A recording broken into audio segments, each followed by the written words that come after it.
throughout the nation and around the globe. From his heart to yours, it's Dear James Live, bringing you intuitive insight, answers, and advice to your life questions. Hello, beautiful soul family, and welcome to Weekly Wisdom and Insights, your home for spiritually guided transformation and empowerment. I am your host, Dearjames, and together with the unseen, Spirit, Source, and Symphony, we look at the current energies, the intuitive wisdom and insights, and we go as guided. And we have a beautiful, powerful beginning, continuation to these July energies. It's an action-packed month, astrologically, cosmically, universally. We're going to see as above, so below. Welcome, Alicia. Welcome, Kiki. So let's jump in. Let's take a quick look at the main energies. And what we really want to focus on here is double sevens, this legions, army, correct discipline. Legions is, of course, the unseen. It's the all that is. It's that resides within us, and that we have everything that we need at all times. And to use it with great power comes great responsibility to use it correctly with discipline. Double sevens, keep that in mind. So now let's jump to, because what we're working with is Neptune stationing retrograde on 7/7. And this at 4 degrees Aries, and 4 is foundational. Neptune will be retrograde from July 7th, 7/7, to December 12th, 12/12/2026. As it does so, we are being asked to shed the illusions.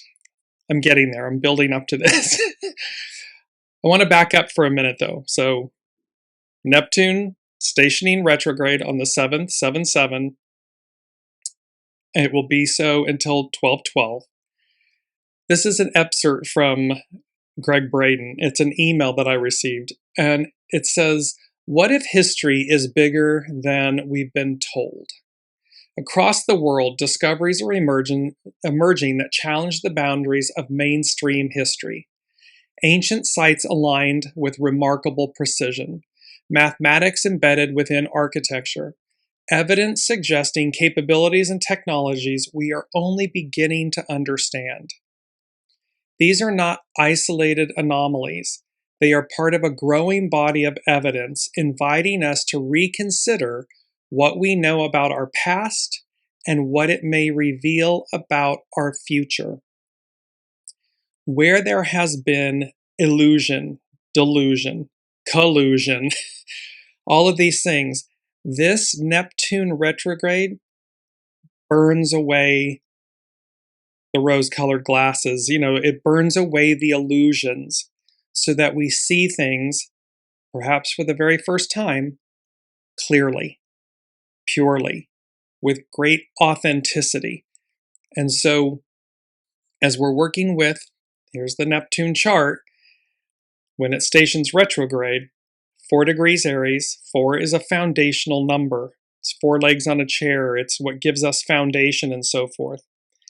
And when I looked at the chart, intuitively what I heard is the party's over.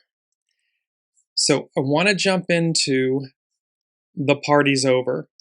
And we're going to take this in 2 parts. The first part, and let me just say, Neptune stations retrograde in the fiery sign of Aries running from July 7th to December 12th. This 158-day phase marks a collective, quote, reality check. The planet of dreams and illusion removes the rose-tinted glasses, urging us to look past superficial facades and uncover the truth in our personal and professional lives. This is the party's over. So spiritually, the party's over represents a season of awakening, spiritual surrender, and the end of temporary illusions. It signifies a shift from worldly distractions, superficial pleasures, the party or the ego-driven indulgences, and a return to your core truth, reality, and soul purpose.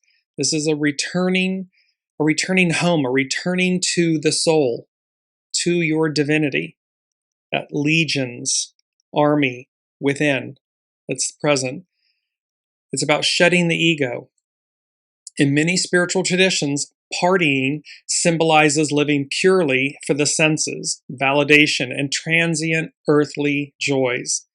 When the party is over, it signifies the death of an old identity or egoic cycle. It is a spiritual invitation to look inward, take responsibility for your actions, and align with your true self rather than external distractions. It's the dark night transition. Spiritually, this phrase often mirrors, and that was from mirrors from last week, the transitional in-between periods of life. The sudden silence about the music stops can initially feel like emptiness or heartbreak. However, this quiet is often a necessary spiritual clearing space, the dark night of the soul, to allow for deep healing, resetting your values, and making room for new growth. So this time period with Neptune stationing retrograde and being retrograde, it's about, again, seeing truth, piercing all of the illusion, getting honest and real with ourselves, taking off the rose-colored glasses, recognizing, and you'll see here it's coming up, it's number 1 from the unseen. It's a call to discernment. In Judeo-Christian frameworks, a party spirit is sometimes viewed as factionalism or a distraction that pulls a person's allegiance away from their spiritual center. This is taking us off of true north. Where are we way off course? And how we come back to our center, soul self connection. When this is over, it represents a recalibration of your spirit, a time to practice discernment, end toxic cycles, and recommit to your values. And lastly, it's a karmic reckoning. Throughout history, the idiom, the party's over, has been used to describe the end of irresponsible or carefree periods. In a karmic or biblical sense, such as the fall of Babylon, it can act as a divine warning that a period of spiritual pride or reckless living has caught up with you. It is the universe's way, the unseen's way of saying it is time to harvest the lessons and make amends. It's about coming back home to center. This karmic reckoning, number 1 from the unseen. The writings on the wall. Where you have been careless, careless is our key word. Where you have been careless, the bill comes due. 3 exclamation points. Before I go to our keyword careless, I want to go to the biblical association with the party's over. In the Bible, the phrase the party's over spiritually represents the moment when God's patience gives way to divine judgment, or when the temporary, worldly distractions of this life are replaced by eternal realities. Neptune retrograde, it's a burning away the illusions. It burns away the illusions that man is in charge, or man dictates and controls. Man meaning the ego, the I, and that it is the we, the soul source connection, the unseen, the soul that leads and guides. So we've been in this millennia of the illusion and the delusion that we control. We, the I, the human, versus the soul. It serves as a stern warning against spiritual complacency, self-indulgence, and ignoring the divine's will, the divine timing of things. Biblical themes surrounding the end of the party focus on accountability, the return of Master Jesus, and the ultimate banquet of God. The handwriting on the wall, Daniel 5. The most famous example is the fall of King Belshazzar. While he and his nobles were drinking and mocking the God of heaven, a hand miraculously wrote his doom on the wall. This demonstrates that God numbers the days of the proud, and sudden judgment will inevitably follow. This is about, wrath, retribution, and so forth, on behalf of illicitness, shadow, hubris, arrogance, where we're mocking the purity of the divine that resides within us. 7, legions, army, correct discipline. There's the parable of the great banquet from Luke 14. This passage contrasts those who miss out on God's kingdom because they prioritize worldly, quote, parties, possessions, personal projects, masks, identities, labels, these things of a material nature. When the originally invited guests offer excuses, the master declares that their time is up and opens the doors to the outcasts, permanently closing the door to those who were too busy. This is all about be ready, be in alignment. Are you living in alignment with your soul source connection, or are you in alignment with True North? And True North means your spiritual destiny, your soul's path, or are you on an earthly ego-driven path that is not in alignment with your soul's journey? It's about the preparation of Christ's return. Luke 13. Master Jesus warns against the wicked servant who says, "My master is a long time in coming," allowing himself to live recklessly. The party ends when the master returns unexpectedly, highlighting the need for continual faithfulness rather than worldly indulgence. And last but not least, it's about Babylon's fall, Revelation 18. In the book of Revelation, the sudden violent destruction of the corrupt world system, Babylon, represents the absolute end of secular indulgence and wealth. When the lights go out, it signifies the end of worldly pleasure. So this is where the imbalance is so great. And we're watching this, we're witnessing this on the world stage. This literal imbalance, the illicitness, all of the seven sins, if you will, like all of these items that are so icky is the only word that comes to mind. They're just icky, they're goo, they're icky. The writing's on the wall, where you have been careless, the bill comes due. And so our key word is careless. So this is about the harmony, the rebalancing of the scales from a spiritual perspective. And you see the images of broken glass in all of these rainbow colored shards. Well, careless is an action, thought, or attitude done without sufficient attention, caution, or effort. It's done with or acting with insufficient care and attention, negligent, marked by lack of consideration, forethought, or thoroughness. That's the meaning of careless.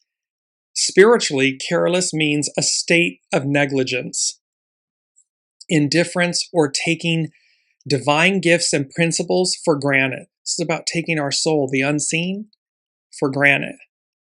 It represents spiritual complacency, where prayer, growth, meditation, and moral boundaries become optional, leaving you vulnerable to stagnation and disconnection from your inner purpose.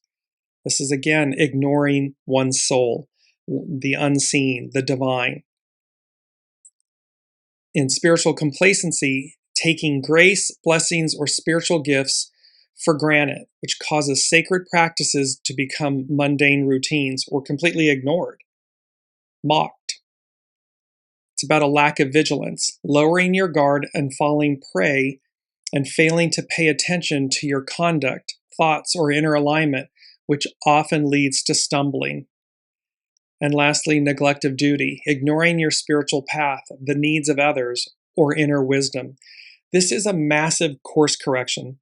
July, this whole 2026, it is a reset year. You'll see that it's number 4. So we're talking about Neptune stationing at 4 degrees Aries, retrograde at 4 degrees Aries. Number 4 from the unseen. We're moving on up to the east side. A return of epoch proportions. Epoch means a specific point in time. It can also mean a distance exceeding, got to put my specs on, a distinct expansion of time, extended period of time. So it's a return of epoch proportions. It's like epic, but epoch, meaning a specific period and an extended period of time. It's big. So we're moving on up. Got to take off the rose-colored glasses. We've got to see the truth because we're up leveling. We're shifting octaves. And so we have to be able to see the purity of the truth. Well, that begins within. We have to be willing to look at ourselves within. And that's whether it's a person, a place, a thing, a business, a thing, a place, a city, each place has energy. So we have to be willing to look at ourselves, our communities, our institutions, our governments, corporations, businesses. They're all comprised of people. And then the energy is shared, met. And this is where we take off the glasses to see ourselves more purely, more clearly. So moving on up. Where did that go? Yes, we have this. We're moving on up. We're moving on up. There we go. Got to get the right letter. Spiritually, we're moving on up signifies a profound transition of elevation, divine promotion, and breaking free from spiritual stagnation or worldly burdens. It represents an intentional shift from survival mode into a space of greater blessing, spiritual maturity, and alignment with your higher purpose. In order, we've talked about this with the forge and everything, in order to get the purity of the iron ore, the impurities are pounded out. They're placed in the forge, heated to great intensity, temperature, and then pounded out. What remains is pure iron ore. So it's upward elevation, moving from a valley, a place of trials or learning, to a higher vantage point of faith, clarity, and peace. It reflects the biblical concept of being lifted up or receiving a new status or divine favor. It's about leaving limitations behind. In theology and cultural context, the phrase famously popularized by the Jeffersons, that's a TV show in 60s or 70s, I think it was the 70s, in the United States, symbolizes rising above societal or economic limitations and stepping into the abundance and freedom that the divine provides. Spiritually, this can mean shedding old mindsets, fears, or generational cycles that kept you bound. This is where we've been, in this illusion, delusion, collusion, that we are not one with the unseen, that we are divine, and that here's the confines, the scripts, the data points, the matrix that keeps us down, limited, confined, defined. This is removing all of that. This is the lifting of the veil, the tearing of the veil. We're coming to that. And so while the show's themes this week that are arcing out, this is going to be 158 days of Neptune retrograde, this month of very powerful month of July. What it's saying to us is it's reminding us of where we've been so that we know where we're going.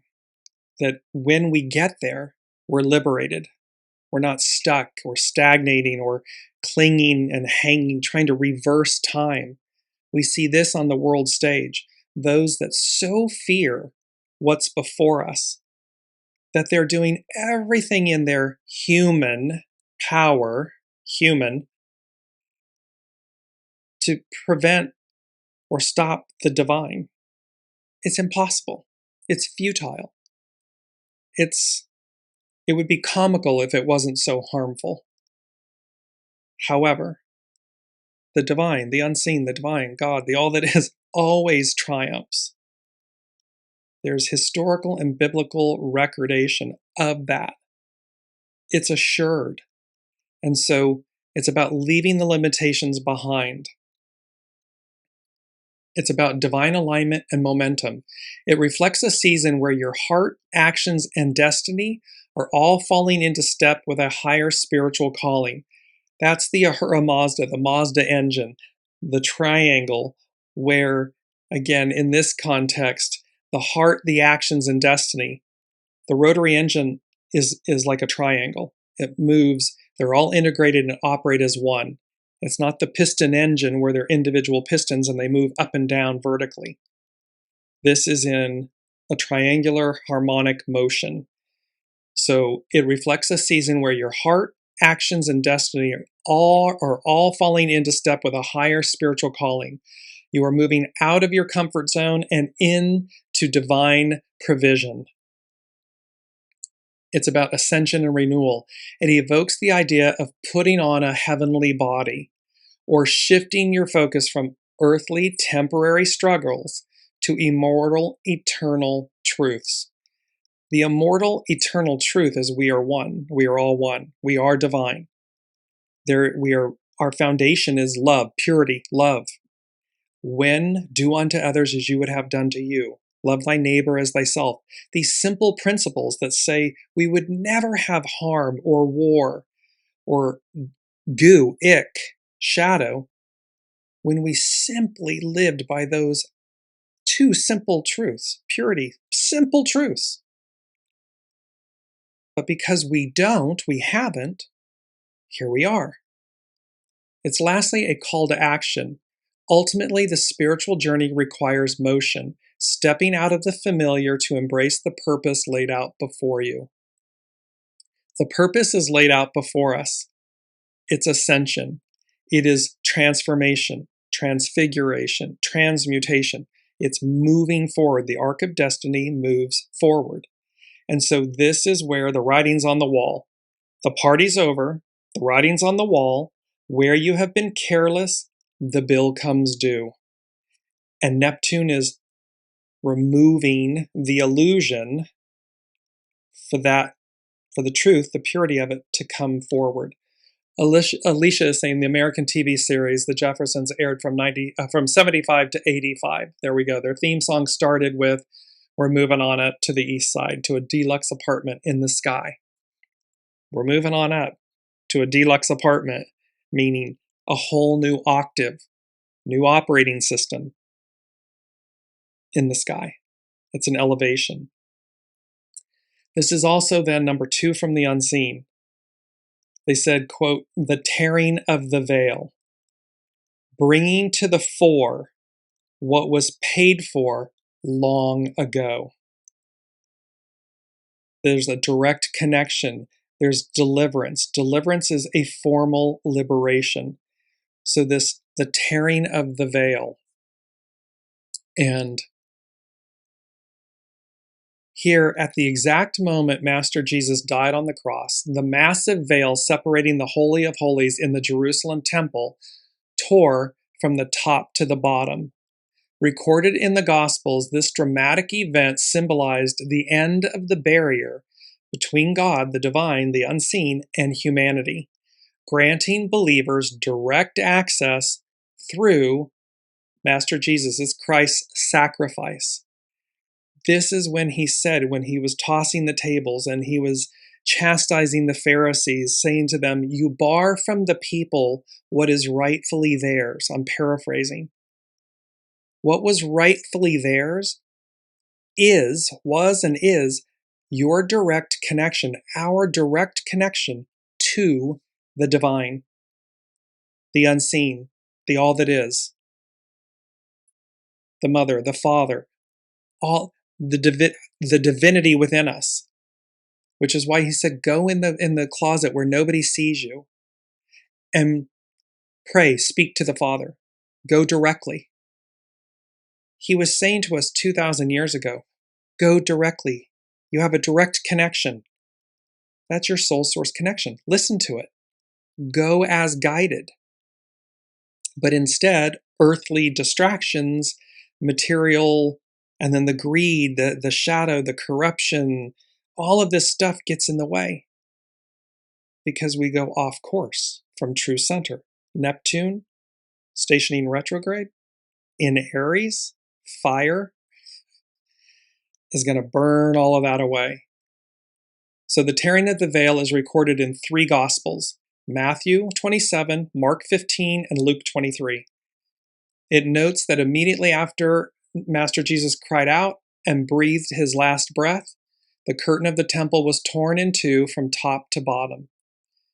It echoes that account, so Mark echoes the account of Matthew, confirming the veil tore from the top to the bottom, precisely as Master Jesus died. And Luke places the tearing just after the sun was darkened, immediately preceding the final breath. And so the physical veil. In the ancient temple, the veil was a massive, thick curtain measuring roughly 60 feet high and woven from blue, purple, and scarlet material. It stood as the ultimate physical barrier, shielding the Holy of Holies, the earthly dwelling place of God's presence. Under Old Testament law, entry was strictly forbidden to anyone and everyone except the high priest, who could only pass through it once a year on the Day of Atonement to offer sacrifices for the sins of the nation. The tearing of the veil is rich with theological meaning, extensively explained in the New Testament book of Hebrews. It granted direct access to God, to the divine. The ripping of the veil symbolized that the separation between a holy God and sinful humanity was destroyed. Believers no longer need an earthly high priest to intercede on their behalf. This is what Master Jesus was saying before this. Go direct. A new and living way. Living way. It's not stagnant. It's not fixed. It's living waters, a living way. The book of Hebrews, specifically Hebrews 10, 19, 20, explains that the torn curtain represents Master Jesus' own flesh. By his sacrifice, Christians now have confidence to enter the most holy place. Remember, that was extended. So move this beyond a religion, i.e. Christians. This is speaking to 8 billion souls on the planet. This direct connection to the divine, this ability to be one with, to hear what your soul's guidance, purpose, purity is, intention is, and to live that life.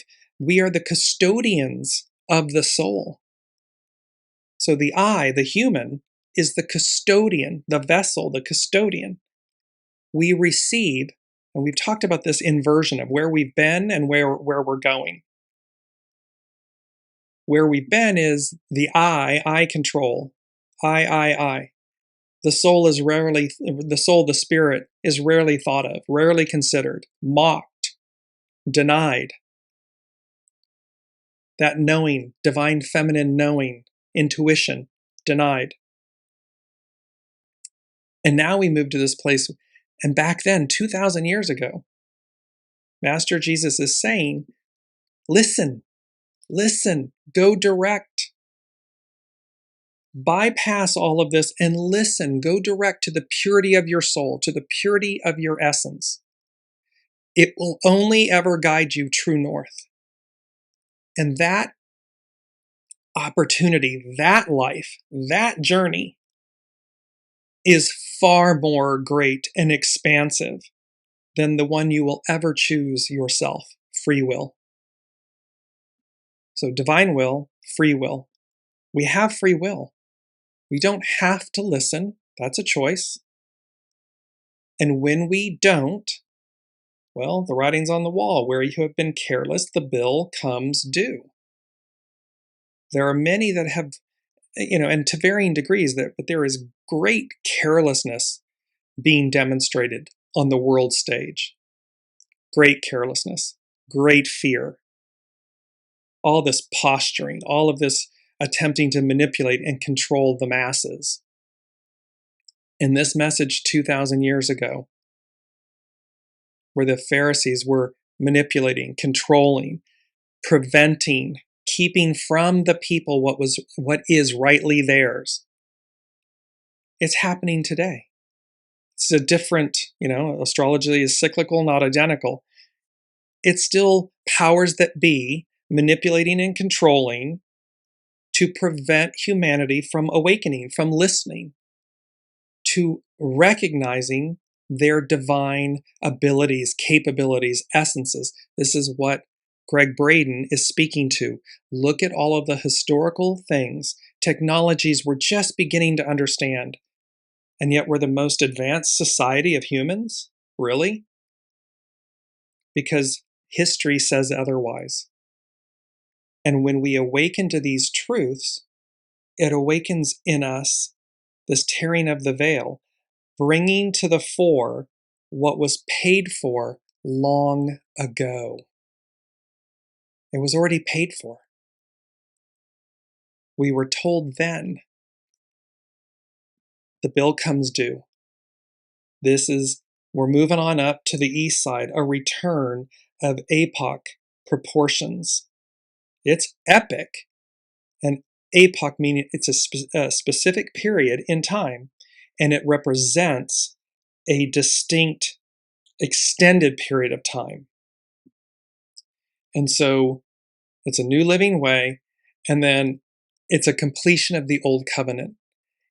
It signified the fulfillment of the old covenant and the institution of the new covenant, demonstrating that Master Jesus's, Christ's shed blood was the ultimate once and for all atonement for sin, for the fall, for the separation. And thus we have unity. In order to do that, we have to begin within. We have to do that. We have to reconcile that, accounting that bill within first. Well, then it multiplies. That ripple effect. And this is what the powers that be want to prevent. They want to prevent the awakening, the arrival, the atonement, the up-leveling. We're moving on up. They want to prevent the disillusion, the delusion, the corrupting. They want to maintain that. They don't want it to go away. And so they're cleaving and clinging, trying to reverse time, cling to power. All of this manipulation and control. For what? It's futile. It's happening nonetheless. So our job is to listen to your soul source connection, your intuition, your knowing. It's deep. It's quiet. It's not your ego mind. It's not monkey mind. It's not the monkeys at the lake. It's not your ego mind personality. It's not fear-based. It is love-based. It is pure. It can be direct. It can whisper. But it will speak clearly to you. It's number 3 from the unseen, direct access and interstellar awakening. So this is all about, for 2,000 plus years, this has been about a direct connection, direct access, direct connection, deliverance. And then the unseen is saying an interstellar awakening. Interstellar refers to something situated or occurring in the vast space between or among stars. It comes from the Latin prefix inter, meaning between, and stella, meaning star. The interstellar space, the physical region of outer space that exists beyond the boundaries of our solar system or any other star's solar system or heliosphere. It's, last week, what lies beyond. What lies beyond us? Well, what lies beyond us? Direct access and interstellar awakening. It's going to be an awakening from within. It's going to be a shift in consciousness, a shift in octave, an up-leveling. Due to the tearing of the veil, bringing to the fore what was paid for long ago.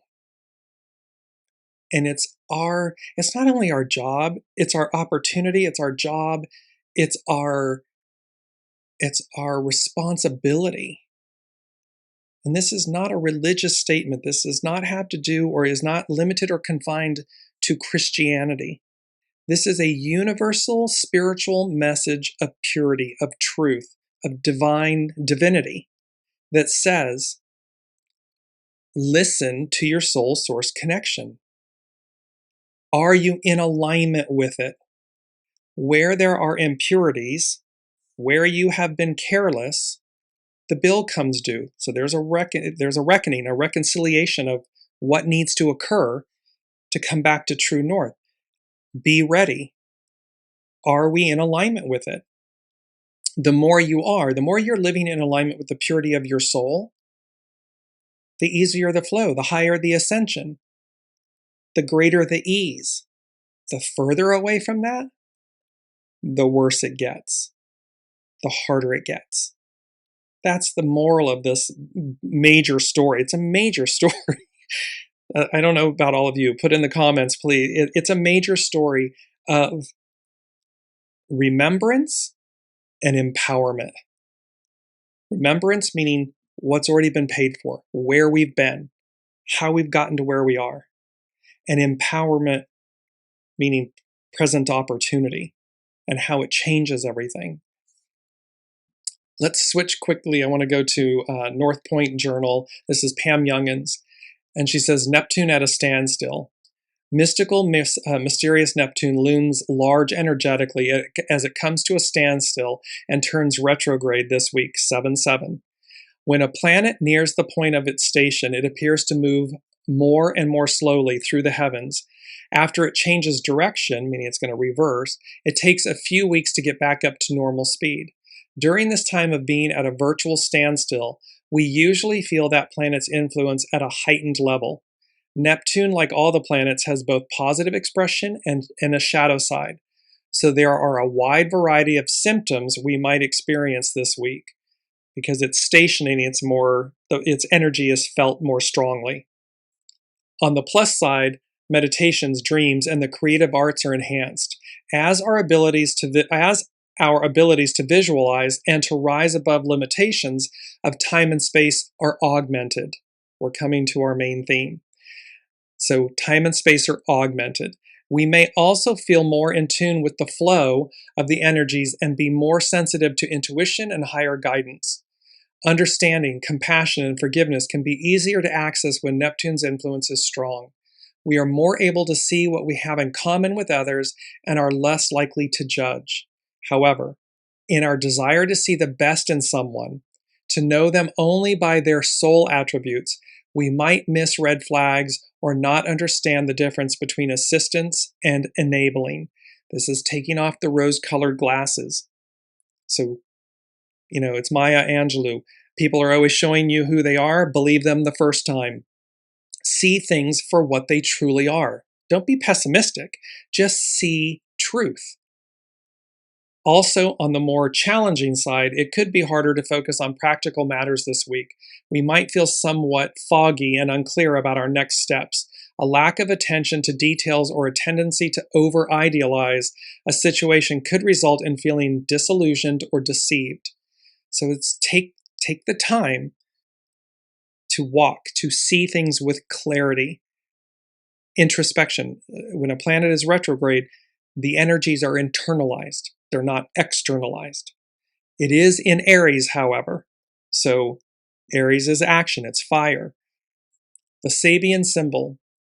To gain more insights into this very Neptunian period, we can look to the Sabian symbols, a set of 360 metaphoric images.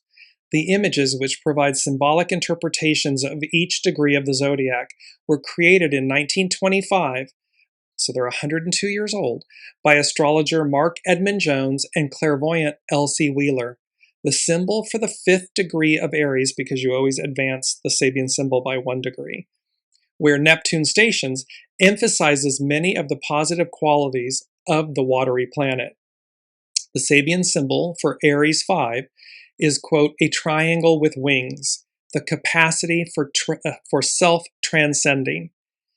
Astrologer Dane Rudyear's interpretation of this image from his book An Astrological Mandala reads, which we quote often in Weekly Wisdom and Insights, the Astrological Mandala by Dane Rudyear. This is the symbol of the desire to reach a higher level of existence, of pure aspiration or devotion, of bhakti. What has emerged in the first phase of the process of differentiation is becoming aware of the possibility of further upreachings. So where the I, this process of differentiation, right? We come in, the soul comes in, it's a fractal of the divine, a spark of the divine. It differentiates the I, and then the I realizes, hey, wait a minute, we become aware of the possibility of further upreaching. We're moving on up to the east side. A return of epoch proportions, recognizing a higher octave, a more expansive self. The principle of levitation is seen as one of the two essential factors in evolution. The emergent, all of us, 8 billion souls, the emergent being glorifies and deifies it, but it is still only an ideal. At this stage, nevertheless, the whole being experiences a childlike longing for its eventual realization. We all have this childlike longing, knowing of a greater utopia, a greater world, life, this place where everything, heaven on earth seems perfect. Remember that pure perfect? Where it's the ideal of something. It's not perfection, it's the ideal of it. It's the harmony of it. It's the oneness of it. At this point, quote, a new dimension of being is envisioned, mobilizing creative endeavors. So it's literally, we're being presented with the vision. So we can envision, now we mobilize the creative endeavors. It means we take action. We burn away the illusion, the delusion, the rose-colored glasses. We take them off. We see the writings on the wall. Where we've been careless, the bill comes due. It's the tearing of the veil that gives us direct access, an interstellar awakening. Boom. And so we have this, and our mantra, I just want to bring this in because it's on point to this Sabian symbol. It's really from this Sabian symbol. A new dimension awakens within me. And you see the pyramid with wings. That we are a fractal. We are this beautiful, iridescent fractal spark of the divine that takes flight. A new dimension awakens within me. It's going to awaken within all of us. And so we have this opportunity in this moment, very loudly from the unseen, to awaken, to listen, to wake up. The bill comes due. The party's over. And that means the party, the illicitness, the goo, the shadow, the carelessness, all of that, the party's over, the bill comes due. That's the impurity in the iron ore that has to be pounded out, removed, so that what remains is pure, good, of service, of value, uncorrupted. And I want to bring in, we're going to go to number 5. They said the tower we've all been waiting for. Well, here we both have the tower in the tarot. It always, kind of freaks people out in tarot readings that you get a tower. Remember, the towers don't have to be bad. And this, number 5, which denotes change from the unseen, is the tower we've all been waiting for. And so the tower card represents sudden, unavoidable upheaval, destruction, and chaos. It signifies the sudden collapse of structures, beliefs, or relationships built on faulty foundations. While often jarring, this destruction is a necessary release that clears the way for a fresh start. So this is not about, so yes, things may come to an end and foundations collapse, the bill comes due, the party's over. That's not a bad thing, especially when it's about the goo, the shadow, the illicitness, the faulty foundations, the things that keep us bound or down. Upright, it's about sudden crisis, revelation, ego-shattering events, and forced awakening. Remember, forced growth, forced awakening. It often indicates that what you refuse to leave voluntarily will be removed by circumstance. It's about this up-leveling because the tower clears away the debris, the obstructions that liberates us. It's also our first quote. And this was from, we've had this image before. It's "The beginning is near," from the Imaginary Foundation. The quote is by Friedrich Nietzsche. It says, "Out of life's school of war, what doesn't kill me makes me stronger." And again, you see in the FORE, in the lower part of the image, it's the destruction and the chaos, the graffiti, the crooked ladder. I mean, think about that. Jacob's ladder is this pure divine ladder. It's, this straight, erect ladder, direct access to the divine. But in this image, look how crooked and bent the ladder is.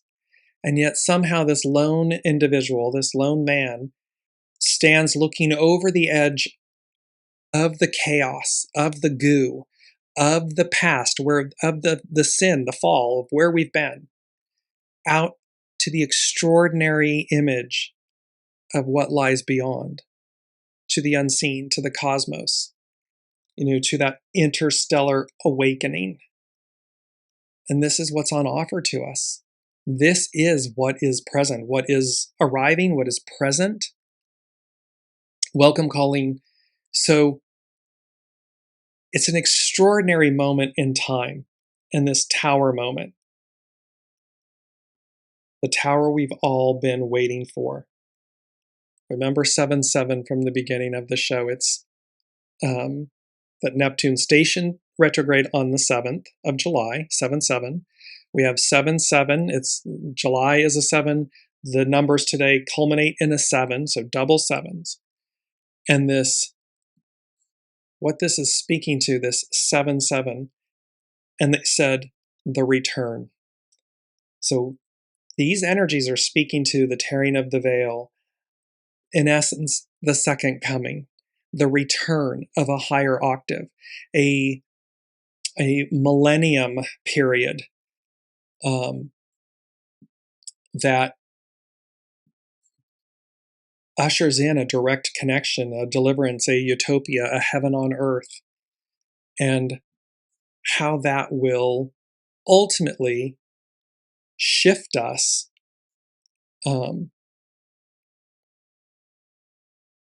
as we move forward. The main theme, we've not come to our main theme, and I'm going to come back to this, but the main theme is last week's astrological influence is this week's main theme, looking through the looking glass. Time forever changes. This is going to feel like we're looking through the looking glass, like we fall into another world. It will come in stages. It will come in layers, waves, stages. I understand how otherworldly this all sounds. I have not lost the plot line. I'm not, off the reservation or anything. I understand the words that are coming out of my mouth and that the unseen is asking me to share with all of you. But it is a leveling up. It is a tearing of the veil and bringing to the fore what was paid for long ago. It is about this moment. And yes, peoples have been waiting 2 millennia for this. I understand all of that. I share the messages that they bring forward, they, the unseen, bring forward, and that this tower moment is upon us. I want to talk about time forever changes. And yes, Colleen is saying the fire horse accelerates. Exactly. The Saturn and Neptune at 0 degrees Aries. It's at the very beginning point of the zodiac. Complete reset. Complete reset. Hasn't happened in 6,000, 9,000, 10,000 years. There's no recorded history of what happened the last time that occurred. There's so many major astrological events taking place, as we've talked about, in the last 14 to 16 months, let alone in these first 6 months of 2026. We're hitting a threshold point, a culmination point in July.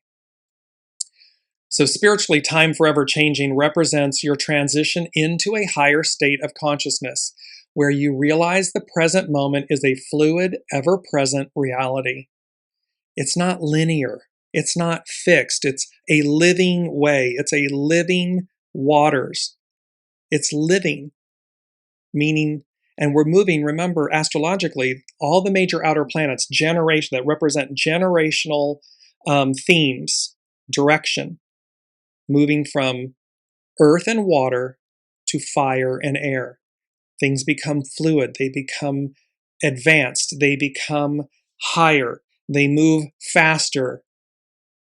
To Colleen's point, we've got the fire horse accelerating that.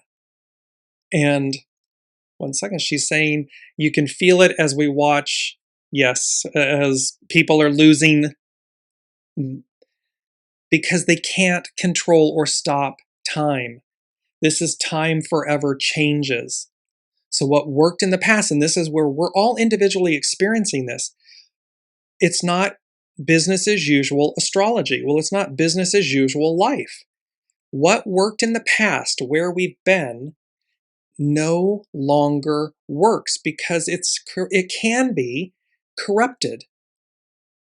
This old operating system has been infiltrated, corrupted. The new one is pure.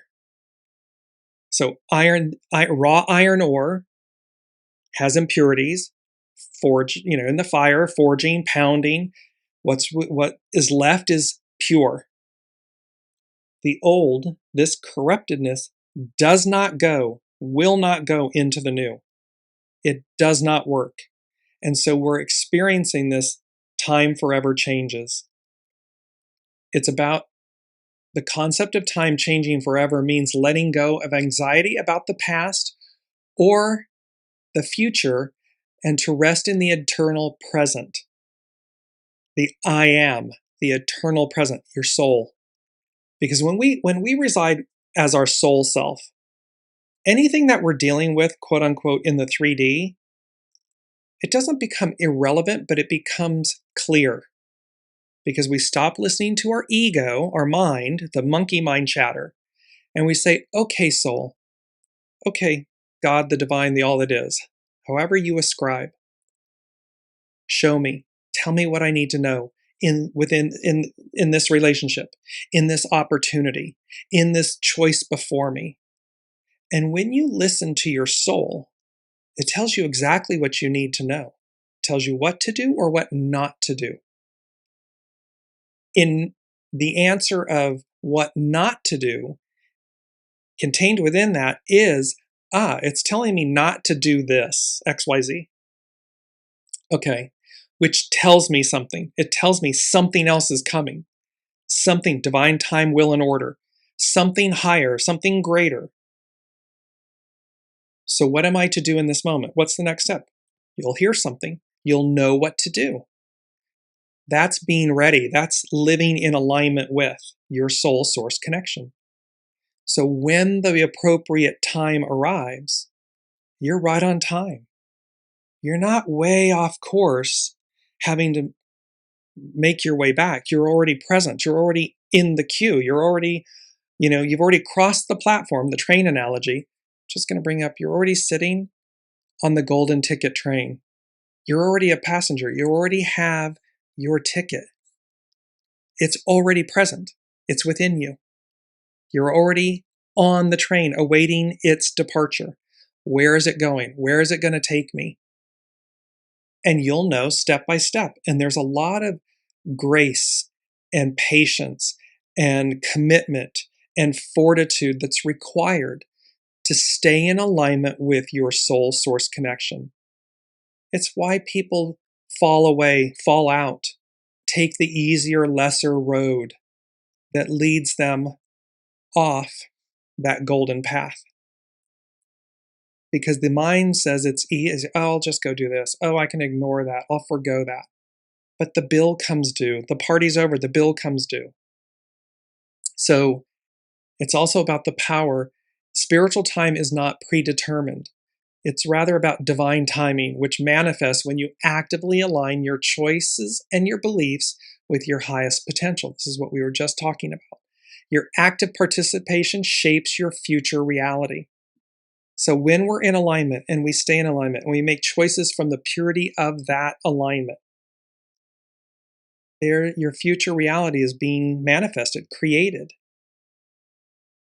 It's about embracing impermanence. Everything is constantly changing. Accepting this flow, living way, living waters, accepting this flow allows you to trust the beauty of impermanence. Releasing attachments to material or external things, people, places, things, masks, identities, labels, scripts, stories, truths that we tell ourselves to make way for the truth. And these external things that no longer serve our growth. It's about releasing these things and embracing impermanence. It's about embracing change. Impermanence is change. And timeline shifts. It's about experiencing a drastic shift in time can be a sign that you are moving on to an alternate timeline. Move it on up.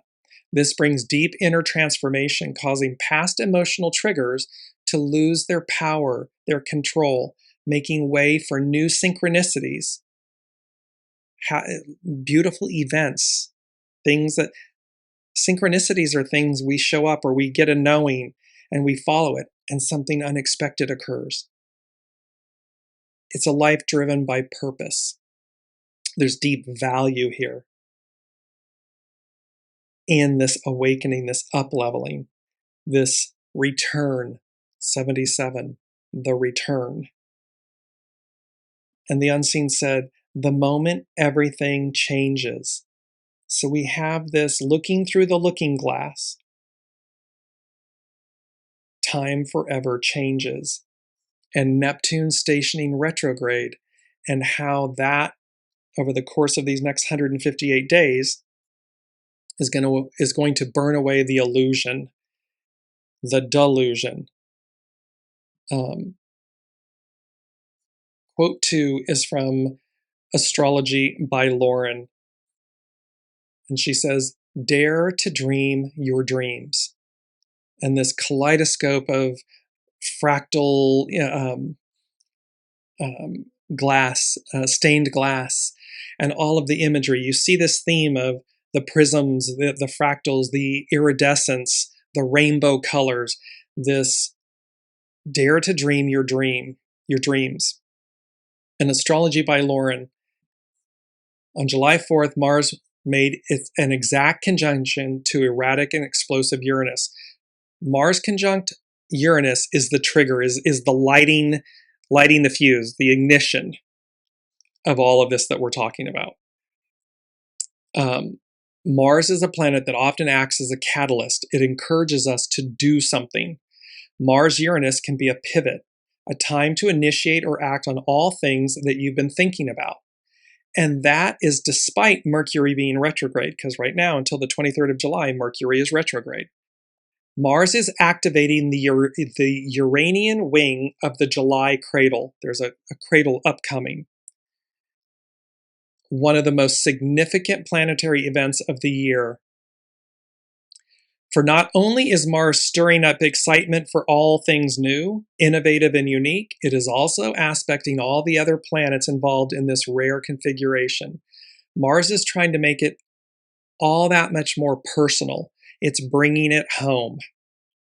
On Tuesday, July 7th, Neptune, which also plays a part in the cradle, stations retrograde, as if to say, hey, don't forget about me. When planets station, they make themselves known, and Neptune is doing so with bells on this year. Uranus and Neptune will make an exact sextile, that's a harmonious aspect in astrology, on July 15th, solidifying their pact to unite in a shared cause.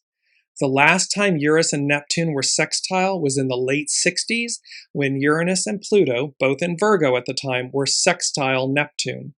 This time around, Neptune is sextile both Uranus and Pluto again. What we saw then were a series of progressive revolutionary movements. The anti-war movement, the civil rights and women's rights movements, and the environmental movement which culminated with Earth Day in 1970. Look at all of these advancements, these movements, these up-levelings, these liberations. The Uranus-Neptune transit may be subtle, but combined with all the other significant outer planet transits of the cradle, which is occurring mid-July, it becomes that much more of a powerful force for humanitarian pursuits and progressive growth and change. We are being asked to lead with our ideals rather than our pockets. Lead with your soul source connection. Lead with the we, the united aspect of ourselves. The do unto others as we would have done to us. When we lead from that pure perfection, that ideal, rather than our pockets, as Astrology by Lauren is speaking to, it's a game changer, it's a life change. To lean into social changes that take into consideration the betterment of humanity as a whole, while challenging old stagnant concepts and policies that limit the evolutionary progress of society. The evolutionary progress of society terrifies those who have been in control and power. It terrifies them. Their train has come into the station. It's done. It's over. That time forever changes. That time is over. They're aware of the new time, the new octave, the new energy, and it terrifies them. Because they're no longer in charge. They never were. But this is where the awakening occurs within all of us, and the people, we the people, they rise. The American Republic, the Constitution, we the people. It was founded on these very principles of liberty and justice for all, this future-thinking ideal that said from the past experience, we will create a better, more pure future. Astrology by Lauren concludes with a quote from Martin Luther King Jr. Whatever career you may choose for yourself, doctor, lawyer, teacher, let me propose an avocation to be pursued along with it. Become a dedicated fighter for civil rights. Make it a central part of your life. It will make you a better doctor, a better lawyer, a better teacher. It will enrich your spirit as nothing else possibly can. It will give you that rare sense of nobility that only comes from love and selflessly helping your fellow man. Make a career of humanity. Commit yourself to the noble struggle for human rights. You will make a greater person of yourself, a greater nation of your country, and a finer world to live in. That sums up this entire point of Neptune stationing retrograde, Mars conjunct Uranus, Mercury retrograde, the Aries aspect, the fire horse aspect. This looking through the looking glass, time forever changes. This leveling up, that which was paid for long ago. And the bill coming due. The party's over. The carelessness is done. The divine is done with the carelessness. And there is biblical, historical reference as to what happens each time when that imbalance becomes too great. The divine steps in. You can look it up. So, anyways, here we are. I do want to get this in, so I'm gonna jump in here really quick and continue and finish off with astrologer Juliana McCarthy from etherealculture.com. And it is, if June, it's the astrology of July 2026, the cat's cradle forms. If June was an exhale, July is the sharp inhale before everything begins moving again. The month opens already in motion, with Jupiter now in Leo, so Jupiter's moved into Leo, while immediately squaring, that's a frictional aspect, it's backed up tension that needs to be released, so while immediately squaring Chiron in Taurus. The sky doesn't loosen its grip from here. We move through a Mars-Uranus conjunction, a Cancer new moon that's coming up, I believe, on the 14th, Neptune's first retrograde in Aries, 7-7, and finally arrive at the long-building cat's cradle pattern that has been quietly weaving together beneath the surface. This is the most significant stretch of the year. The atmosphere is electric, occasionally overwhelming, and full of possibility. The first weeks ask us to hold the tension between security and self-expression while moving carefully through a few high-voltage days. Mid-month softens into something more interior. A Cancer new moon invites stillness before the current returns. The second half of July accelerates into one of the most important planetary configurations of our lifetimes. As Uranus, Neptune, Pluto, and Jupiter, they're all four of the outer planets, all activate in rapid succession. In the end, we arrive at an Aquarius full moon that's on the 29th of July that feels less like the culmination of a month and more like the climax of an entire era, a return of epic proportion. This moving on up. Neptune stations retrograde. Neptune turns retrograde in Aries at 4 degrees on July 7th, where it will remain until December 12th. This is Neptune's first retrograde since entering Aries, and it asks us to review our visions and ideals and question whether they still hold. Neptune in Aries carries a warrior archetype. Part of this review is a sober reflection. Which of our aspirations have we achieved, and what did they cost us? What price did we pay? Were they in alignment with the purity of your soul? What dream or dreams are we still carrying that may need to be revised rather than abandoned? Uranus, Pluto, and the build-up to the cat's cradle. The back half of July is where the month's real intensity gathers. The sextile between Uranus and Neptune becomes exact on the 15th of July, followed by the trine, harmonious aspect, between Uranus and Pluto on the 18th of July, one of the defining signatures of the year. Mars then sextiles Saturn on July 19th. Then in quick succession, Jupiter trines Neptune and opposes Pluto on the 20th of July, and sextiles Uranus on the 21st of July. That's a lot of astrological speak that you don't have to get. Don't worry that you don't understand it. It's high octane energy in quick succession. These days are high voltage. Because all three collective planets, Uranus, Neptune, and Pluto, are activated through this period, and Jupiter touches each one of them within days, and what Jupiter touches magnifies, amplifies, expands. The effects are likely to be visible well beyond our personal lives. Major events, world stage. We're living inside a years-long story here. The gradual shift from an Earth-dominant era to an air-dominant one. And this stretch of July makes that shift unusually clear. It's a strong window for advancing thoroughly prepared, well-grounded projects, the kind of undertaking that could genuinely succeed in a big way. The shadow side, as with any Icarus story, is hubris.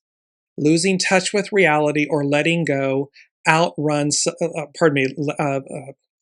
losing touch with reality or letting ego outrun substance can turn a promising ascent into a hard fall. However, breakthrough energy is the most powerful it's possibly ever been, and this period of time holds the potential to turn our stories around, big and small, for the better.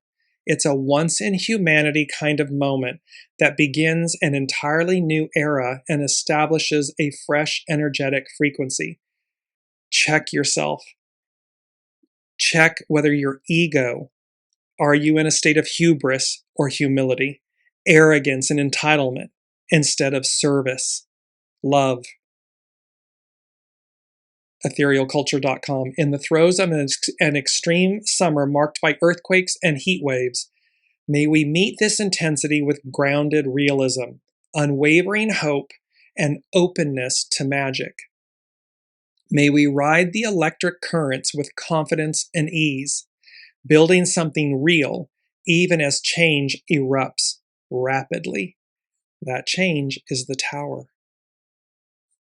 The tower we've all been waiting for. And so as we build into the mid-month, these energies on the cradle, we'll see where this all leads. But on the world stage, the party's over. The bill comes due. We're leveling up. There's direct access. And it's time forever changes. Be well, be safe, be humble, be good and pure with yourselves and others, and we will see what the unseen has in store for us next week. We'll see you then. You've been listening to Dearjames Live. Gain intuitive insight, answers, and advice to your life questions and so much more by tuning in next week and visiting Dearjames.com.